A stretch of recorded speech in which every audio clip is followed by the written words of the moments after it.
As Africans, we believe so much in proverbs, adages, and wise sayings. And we believe them so much that they form a core of our belief system, which automatically translates into our personality and how we view the world. So, I have some 5 sayings here. Let me say 5 or 6 sayings that are very, very, very informative, but you need someone that has sense to be able to interpret it well and follow it right, or else the result will be undesired. It will give you an undesirable result because it fuels some vices if it falls in the hand of a wrong person. Before you give anybody this particular saying, you have to be sure that the person is not a compound fool. Yes, the person is not a compound fool, or else you will have exact opposite of the result you intend. Number 1.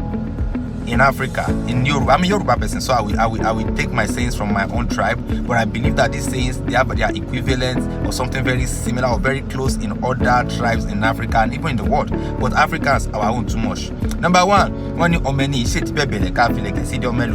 literally it means that your child, you cannot say because your child does not have a well-rounded, tiny waist, now go and put waist bead on the waist of another person's daughter, another person's child.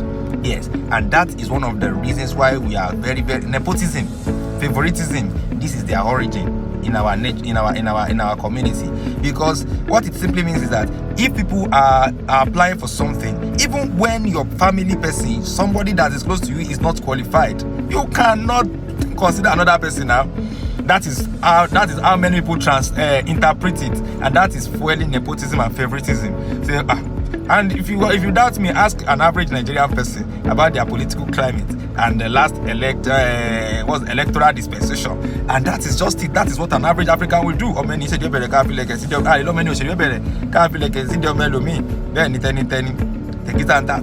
those kind of things. Number 2 is you don't have somebody in power and be stranded and lack. Yes. So if my uncle is in power, I'm made. If my father is in power, I'm made. Regardless of my own person, regardless of what I do, my contribution, I don't even need to contribute anything. The fact that my brother is there, that means that I'm sorted. And this also leads to corruption. This encourages corruption, encourages favoritism, nepotism, and whatever you want to call it. Number 3 is this what to be will be. Yoruba will say, water you will drink will not flow past you. That is it, and that is encouraging laziness. Some people, like I said, these adages, they are quite good, but if they fall into the wrong hands or the wrong ears, they will give you a wrong result. So that's why people will tell you, I want to put you. They are too much. But that way I go drink, no go pass me. Waiting be my home.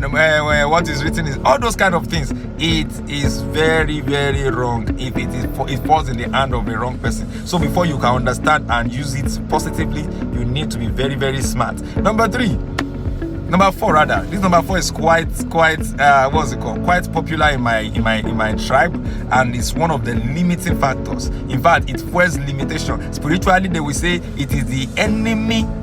It is propelling limitation. Remember the son of whom you are.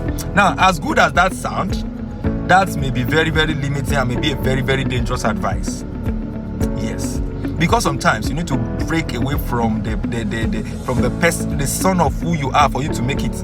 That is it. If your grandfather is the village drunkard. Your father is the town drunkard. You are now in the city. That is telling you that you should follow in their pattern. You only continue in good patterns. So sometimes it could be limiting. Just imagine that you find yourself in the midst of children of billionaires. That moment you should not think of who you are. What you should be in your mind is what you can offer, who you are. Not the son of who you are. Son of who you are in such environment may limit you from becoming or doing something great. So sometimes, like I said, the advice is good, but then time and application, it matters a lot. So run to humanity one share is not a generally good advice for parents that are always saying run to humanity one share. If your father is not trying, or your grandfather, your heritage is not known, not reputed to be what now? Man run to humanity one share to battle lo alaye jara Because if you keep remembering the son of whom you are, you will not do anything great. The son of whom you are, that thing will limit you. Limitation. Number 5, they say that is blatant lie. That fuels and encourages complacency. Say, okay, my grandfather was poor, my father is poor, so that means that me, I will be rich. You don't know. It's a very big deception, my brother. Your great grandfather could be poor, your forefathers are poor, your ancestors are poor, your grandfather is poor, your father is poor. If you still don't break away, you see the conflict now. You don't break away from the son of whom you are, my brother.